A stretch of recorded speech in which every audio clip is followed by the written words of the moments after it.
Jy kan vir my voordat ons by Hebreërs, ons doen Hebreërs 12, maar voordat jy daarby uitkom, as jy 'n boek Bybel het, gaan so lank vir my, sit net 'n merkie by Hebreërs 12 en dan gaan vir my na Eksodus 19 toe.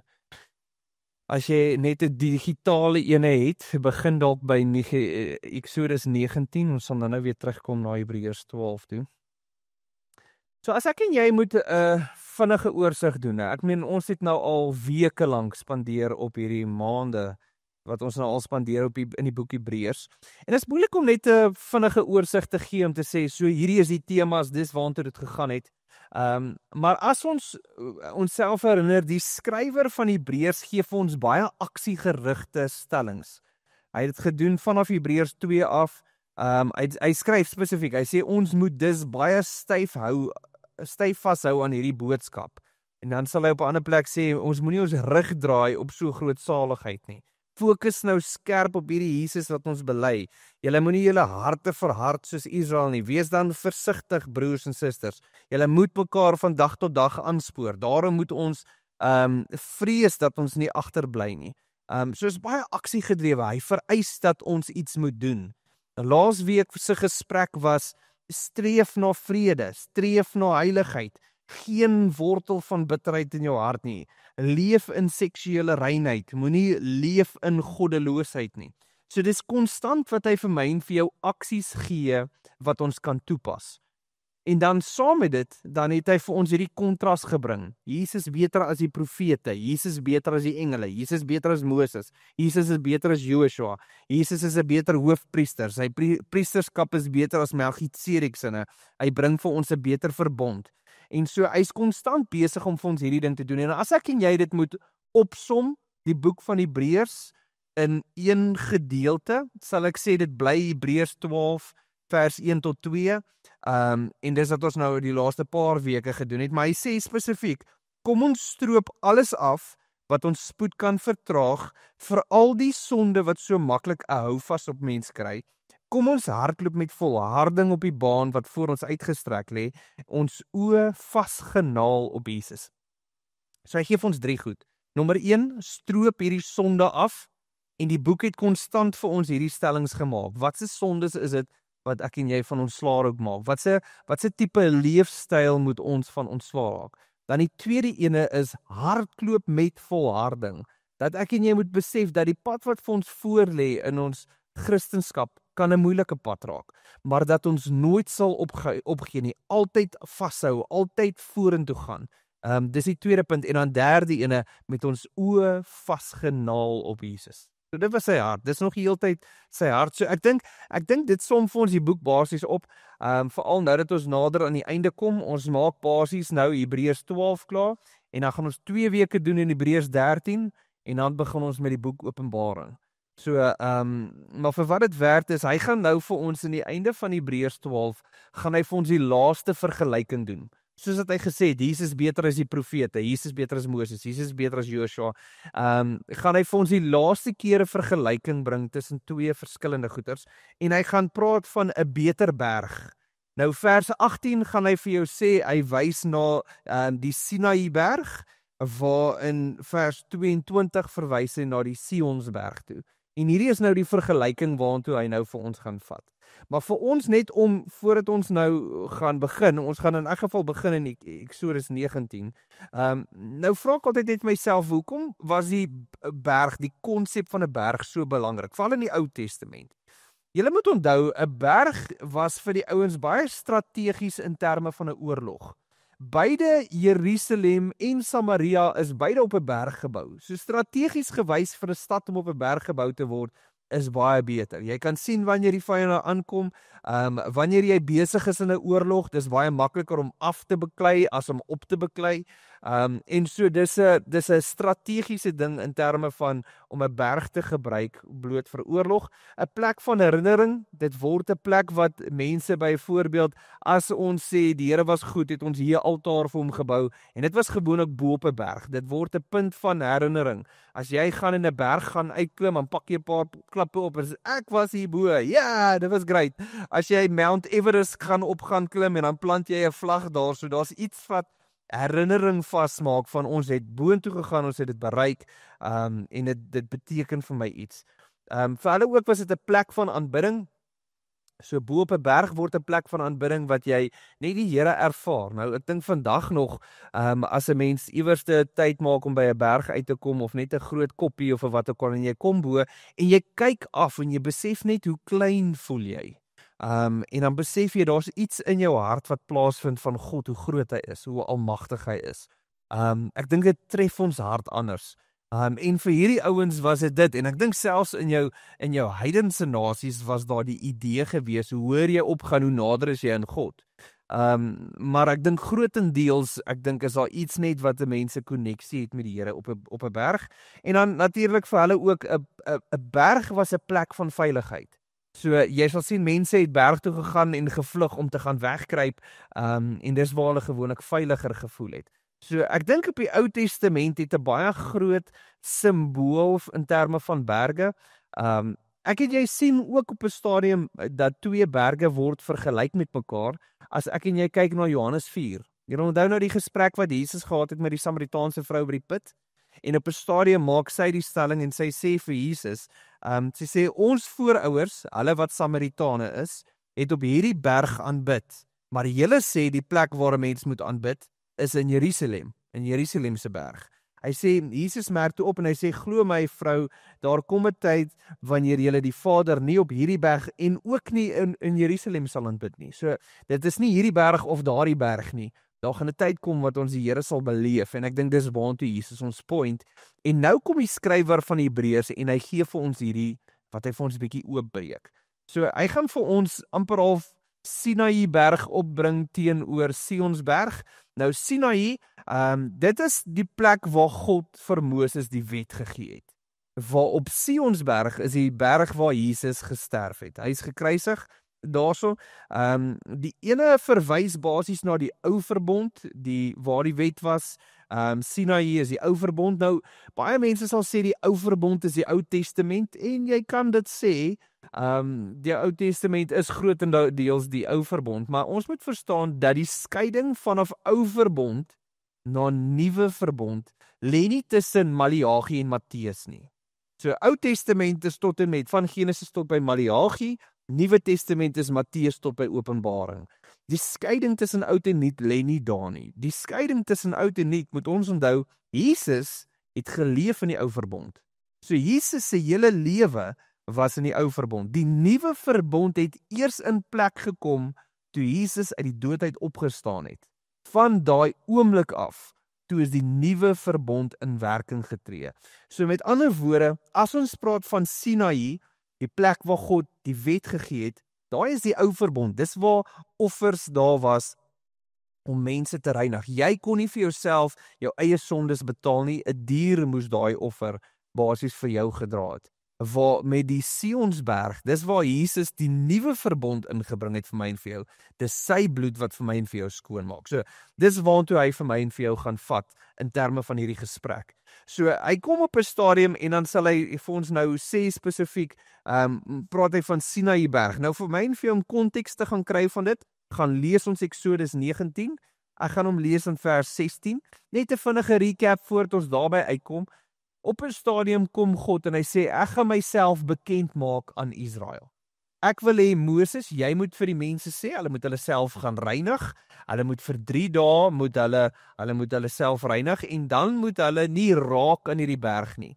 So die berg was afgeskort gewees. As enige dier aan hierdie berg raak, moet julle hom doodmaak of doodskiet, maar niemand mag raak aan hierdie berg vir die volgende 3 dae nie. Bly daar. Maak jouself skoon, want oor 3 dae gaan ek myself openbaar aan die mense. En dan kom hy in Eksodus 19 vers 16, dan sê hy, vroeg die oggend van die 3de dag was daar donderslae en weerlig. 'n Dik wolk het oor die berg gehang, 'n trompet het baie hard geblaas, en die volk in die laar was doodbang. Moses het die volk uit die kamp gelei om God te gaan ontmoet. Hulle het aan die voet van die berg gestaan. Die hele Sinaï berg was toe onder die rook, toe die Here daartoe afkom in 'n vuur. Die rook het in die lug ingeborrel soos rook uit 'n oond. Die hele berg het verskriklik geskit. 'n trompet het al harder en harder geblaas en Moses het gepraat en God het met hom in donderslae geantwoord. En so dis die prentjie. As jy sien, hier kom God en hy maak homself bekend, maar dis 'n verskriklike prentjie wat hier plaasvind oor God se teenwoordigheid op hierdie berg. Dan as jy nou gaan lees Eksodus 20, hy gaan van einde 19 af oor na Eksodus 20 toe, dan sien ons nou die 10 gebooie wat daar so plaasvind en direk na die 10 gebooie, dan sien jy nou die mense se reaksie. So Eksodus 20 vers 18, dan sê hy die volk het baie bang geword toe hulle hoor hoe die donder weer rammel, die trompet geblaas word en sien hoe die rook uit die berg borrel.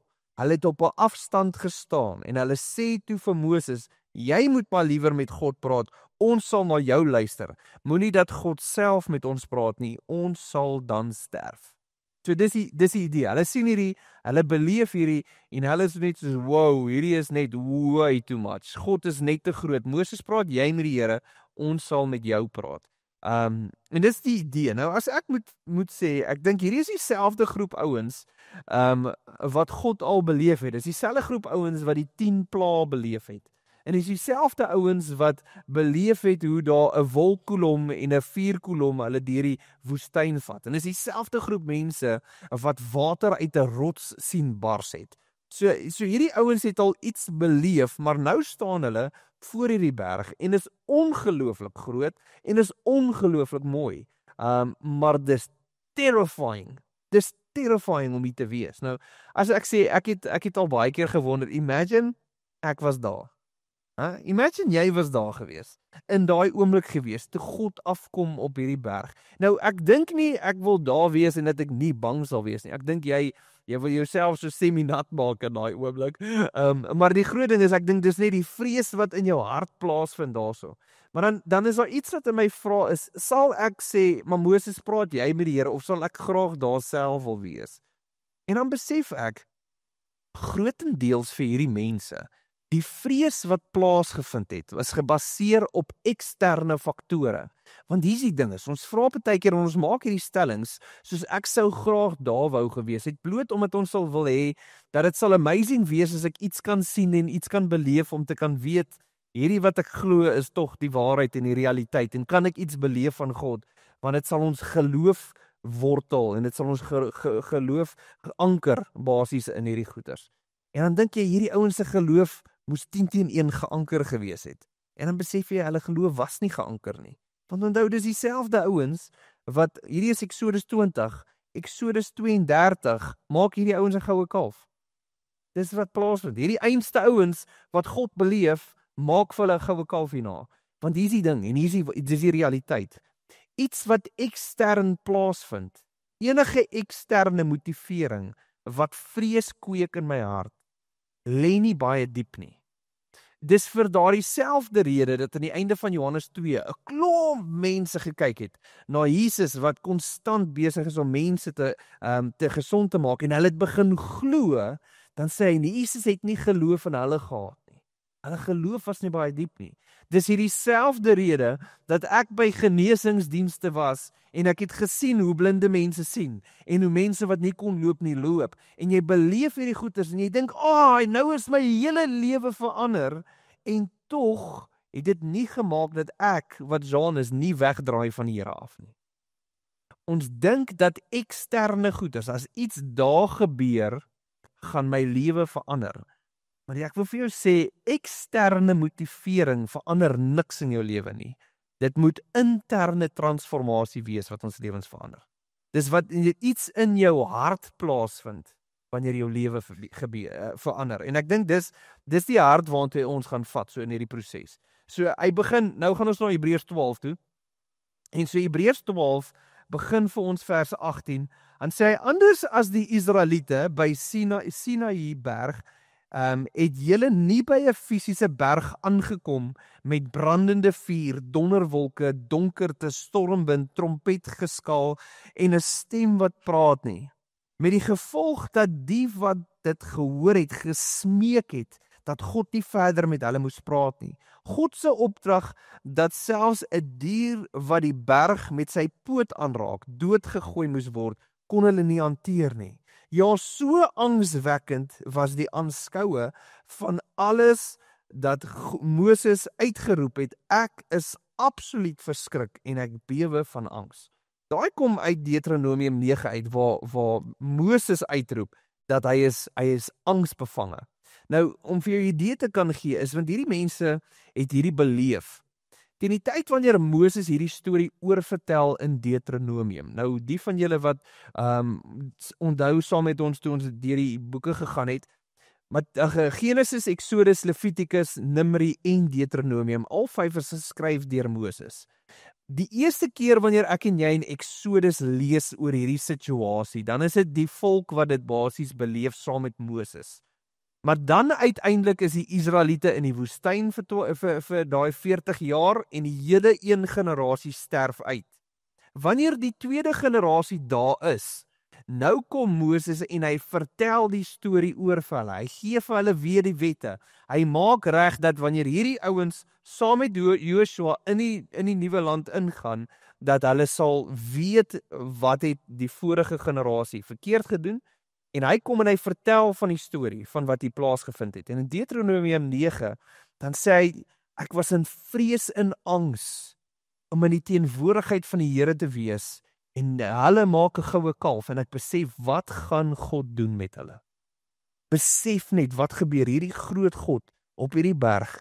Wat is sy kapasiteit? Wat is sy kapasiteit? En dan maak mense nog 'n goue kalf in die proses. En dis wat hy vir ons gaan sê. So hy gee vir ons hierdie prentjie van Sinaï berg. Maar nou kom hy vers 22 en sê, en hierso kom die kontras nou. So dan sê nee, julle het aangekom by Sionsberg, by die stad van die lewende God. Julle het aangekom by die hemelse Jerusalem, by die miljoene engele wat juigend feestelik bymekaar is, en by die gemeente van God se kinders wie se name in die hemel geskryf staan. Julle het gekom by God, die regter oor almal, en by die geeste van die verlostes wat nou volkomenheid bereik het.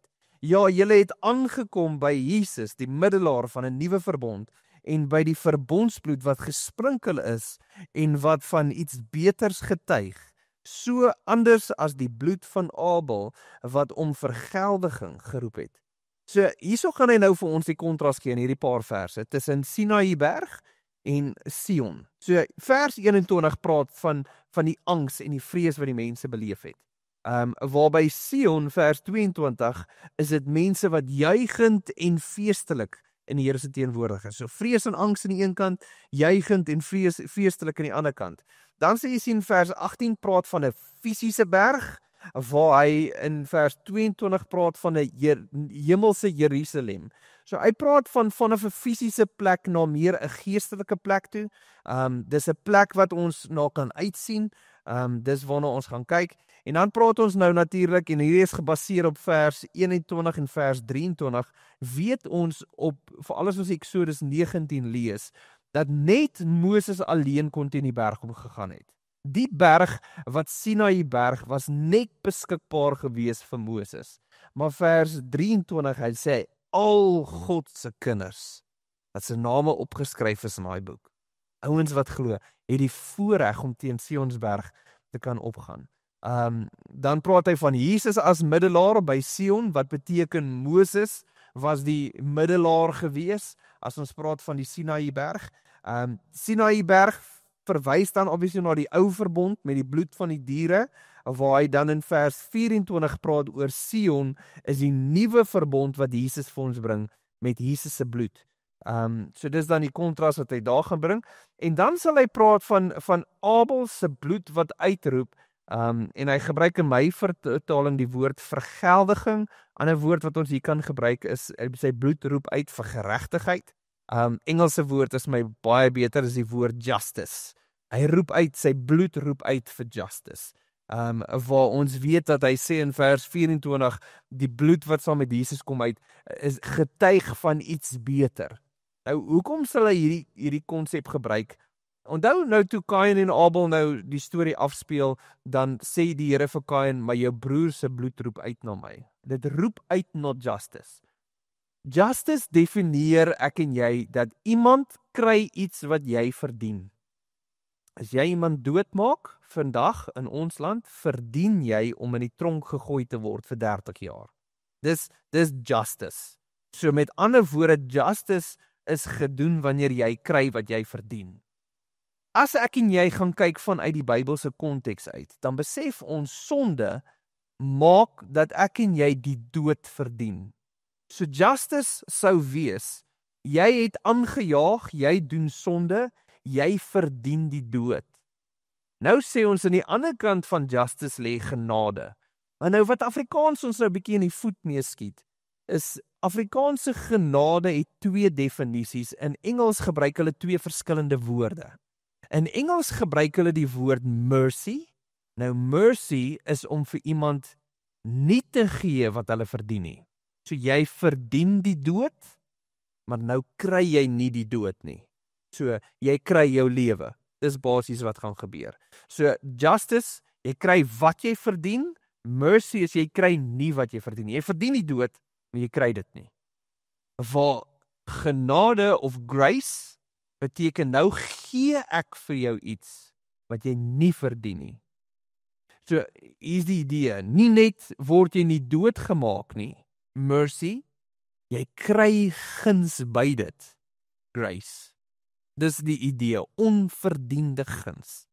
So God gee nie net vir ons jou lewe wat mercy is nie, hy gee ook saam met dit guns vir jou wat jy nie verdien het nie, en daai is genade. En so hy kom en hy sê dat Abel roep uit vir justice, maar die nuwe verbond getuig van iets veel beter. God se mercy en sy grace, God se genade op ons lewens. Ja, so die een praat spesifiek van die wet, aan die ene praat van natuurlik die genade wat daarmee saamkom. En so dis die kontras, dis wat hy vir ons gaan gee, dat Sinaï berg, teenwoordigheid van God, wie hy is, almagtig, so groot, so amazing, maak dat mense vrees en bewing. Daar gee God die wet. Maar dis alles eksterne motivering. Die oomblik toe die mense iets mis van daai, die oomblik wanneer ons nie meer iets ekstern sien nie, dan verloor ons daai eksterne vrees. Nou skielik sê hy, het ons die Sionsberg, wat 'n interne, heeltemal 'n radikale verandering bring vir my en vir jou. Iets wat vir my en vir jou soveel beter is, wat vir jou laat juig en fees vier oor dit. Nou vat hy ons na vers 25. En net voordat ek en jy alles goedkoop maak, dan sê hy vir ons, pas op, dat julle hom wat met julle praat, nie ignoreer nie. As die Israeliete nie ongestraf kon wegkom toe hulle wat sy stem op aarde laat hoor het nie, afgewys het nie, hoeveel minder sal ons kan wegkom as ons die stem uit die hemel uit afwys? So nou kom hy en hy sê, daai ouens, toe hulle die Here ignore, toe hulle beleef wat die straf van die Here is. Ek sê, en dan sê hy, die Here het daai tyd op aarde gepraat, nou praat die Here vanuit die hemel uit. Julle moet onthou, grootendeels, Moses was 'n middelaar gewees tussen God en mens. Jesus word nou die middelaar vir ons, maar Jesus is nog steeds God. So sy liggaam het vir ons die prys betaal, maar dit beteken dat ek en jy kan in die teenwoordigheid van God inkom. Wat beteken is, God praat nou direk met jou. Moenie vir 'n oomblik dink dat jy kan God ignore en wegkom daarmee nie. Ons gaan moet besef dat as God met my praat, as ek God beleef, moet ek baie versigtig wees. Want ek besef, God praat nie nou meer net op 'n berg wat 'n eksterne ding is nie. Nou word hierdie 'n interne ding. En as dit nie transformasie is nie, gaan ek en jy rekenskap gee spesifiek vir dit. Vers 26. Destyds het God se stem van Sinaï berg af die aarde geskit. Maar nou kondig hy aan. Nou verwys hy na 'n vers in Haggai.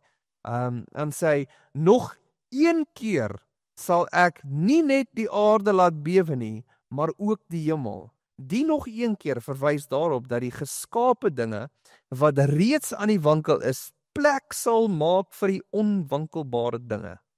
Dan sê hy vers 28, daarom moet ons wat bevoorreg is om hierdie onwankelbare koninkryk te ontvang, dankbaar wees en ons dankbaarheid daarin laat blyk, dat as ons God gelukkig maak, deur hom met eerbied en ontzag te dien.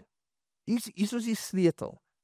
Die nuwe boodskap wat ons skryf van die Sionsberg is nie suppose om vir my en vir jou casually te laat dink, nou kan ek doen net wat ek wil nie.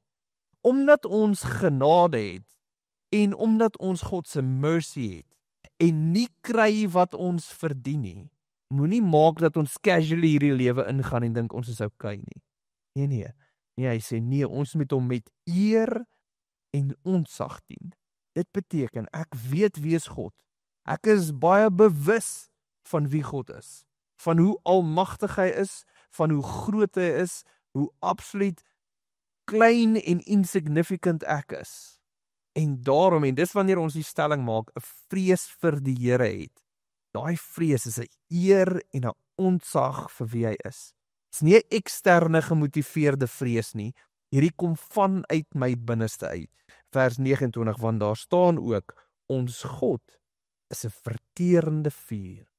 Mag ons onsself herinner wie is God en vanuit dit uit mag ons kan juig en feesvier, maar daai juig en feesvier is nie 'n goedkoop, nou kan ek doen wat ek wil nie. Hy herinner ons net dat saam met hierdie goeie nuus moet daar 'n eer en 'n ontzag in ons harte wees teenoor God. En dis die hart van Hebreërs 12. Here, wat 'n voorreg is dit wat ons het om tyd saam te kan spandeer. Ek bid, Here, dat ons net so bewus sal wees van wie U is. En dat ons net onsself sal herinner, Here, dat dalk staan ons nie voor die berg van Sinai en ons beleef nie die expression van U terrifying grootheid nie. Maar Here, dat ons nog steeds sal besef wie U is, dat U volheid is in ons. Here, dat ons is 'n tempel wat U teenwoordigheid huisves. En Here, mag ons dat wanneer U praat met ons, Here, dat ons dit sal genoeg ag, Here, om aandag te gee. Here, dat ons sal besef, Here, dat U is nog steeds 'n verterende vuur. Here, en dat U bring oordeel en U bring U liefde in dieselfde asem. En ek wil bid, Here, dat ons net onsself sal herinner wie is U en ons loof U daarvoor in Jesus naam. Amen.